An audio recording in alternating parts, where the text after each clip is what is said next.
listening to the Dyslexia Mom Life podcast. I'm your host, Nicole Holcomb.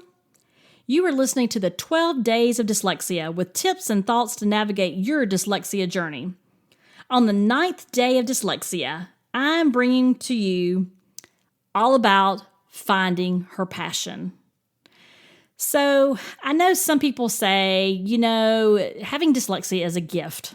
And I've also seen comments from you guys in the Facebook group about, this is a gift, really? Because you're in the hard days. You're in the hard years. You're in those years where you are struggling to help your child be remediated. You see the pain in their face. You see the tears on their face. You're the one in the trenches with them every night, right? During the day, they're holding it together. They may be quiet. They may not say much, but when they get home, they just release, right? So to you, you may be thinking, I don't see the gift in dyslexia.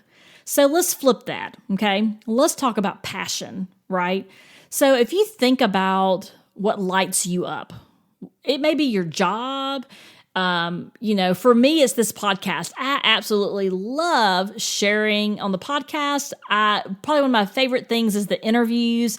It just brings me so much joy to speak to other people in this space, working in this space to educate and experts in this space. It lights me up. I'm really enjoying this work. And so what is that passion that you have? And when you think about your passion, what does it feel like? Is it exciting? Do you jump out of bed some days because you're like, oh, I'm going to go play tennis with my best friend. And I've always played tennis and it's something that lights me up. Is it something else? Like, what is your passion? It could be your job. Maybe what you do, you're very passionate about that, very passionate about helping people. Maybe you're very involved in your church or you're very involved in some type of civic organization.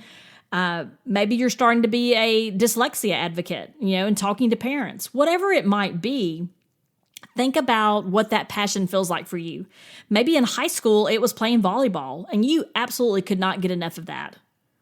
So when you think about how that feels inside, not only that excitement, that drive, that feeling to be better and to keep working at it and to be the best you can at that particular thing, and that it really brings you internally, it brings you joy, and you just can't wait to do that thing. Well, that's how you're going to help your child, okay? You need to have on your radar, on this 9th day of dyslexia, you need to have on your radar how to find her passion, how to find his passion. Some people will say their strengths. Absolutely, they have strengths. But really their passion, what are they passionate about? Is your child passionate about science? Is your child passionate about gaming? Is your child passionate about playing soccer or baseball or volleyball? You need to be exposing them to exposing them to things that they may have an interest in so they can find their superpower, so they can find their passion. And when they do that, they're going to work so hard. So one example is I wanted to share with you, if you go back and listen to Dr. Kathy Drennan's episode, she's the MIT professor. And the reason I had her on the show was 2 reasons. One is because my daughter says she wants to be a chemist and she wants to go to MIT or Georgia Tech. So when I ran across the YouTube video with Dr. Drennan talking about being a dyslexic MIT professor in chemistry, I could not pass up the opportunity to speak with her. And she was so gracious to come on the show, and she was delightful to talk to. And she talked about those hard years, but she also talked about that she found her passion in chemistry. And, she worked hard. She went to graduate school. She got offered a job at MIT, which she never sought. It sought her. And so when people see that you have a passion for something, and usually your passion also ends up being where your strengths and your gifts are, where you work so hard because you're so excited to learn more, right? So your next steps is to sit back and observe. If you already know their passion, wow, that's amazing. Let's start leaning into that and providing a lot of opportunities for our child to be successful there. It might be it might be additional coaching in that area. It may be finding someone that can mentor with your child. Whatever it is, lean into it with them, because that's what is going to get them through the day.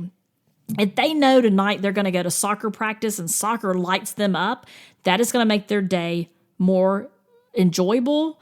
And it's also going to make them be able to get through the day because they have something to look forward to. So you need to be observing and listening, and then you need to be leaning into what their passion is. And, sometimes you have to take a pause because maybe you've got too much going on with tutoring and things of that nature, but don't lose sight of that passion. We don't want that light to go out. So that's one of the reasons we chose a private immersion school for our daughter, because we wanted her not to spend probably at least 3 to 4 days in the afternoon in tutoring and then another day in speech. I wanted her to have some time, some downtime, and I wanted her some time to be able to get involved in the things that she's interested in. Right now, we're getting ready we registered for soccer for the spring, and she's in tumbling right now, and she loves everything that has to do with building in Minecraft and coding her own blocks, and loves science, and really is passionate about a lot of things. Loves art, loves to draw, loves to write books, and she's just multi-passionate, as they say. And so we're giving her space to try new things and to find what she enjoys and to encourage that. So what I would say you need to do is you need to be, sitting back and observing and really being present and seeing what that looks like, and then encouraging those passions and really leaning into that with your child and giving them opportunities to experience that, and possibly getting, if they need additional coaching or a mentor, those individuals can be, a huge part of your team that we talked about the other day. So on the 9th day of dyslexia, finding the passion is a huge part of the journey. Thank you so much for listening today. You know what? The best thank you can give me, you heard it yesterday and the day before and the day before. So have you done it yet? Have you shared this episode with a friend? Have you hit share and sent this podcast to a friend through an email, a text message? Have you shared it on social and said, hey, I've been listening to this podcast. If anybody's struggling with these things, you may find this helpful. Have you left a review so other moms know that you find value in this podcast? If you haven't, okay, it's Christmas time. I know you're not going to send me a gift. I appreciate that. I appreciate you. So you can send me a virtual hug by either reviewing the podcast, sharing the podcast. Again, we're working on this together so that no one feels alone. No mother feels alone. And so we have to work together to get the word out. So thank you so much if you've already shared. I so appreciate you. If you haven't subscribed, be sure to subscribe, because we have just a couple more days left in the 12 days of dyslexia, and I don't want you to miss not one of the last few days or what I have coming up later in the month. So have a great day, and remember, you got this. I'll be back tomorrow for the 10th day of dyslexia. Have a great day.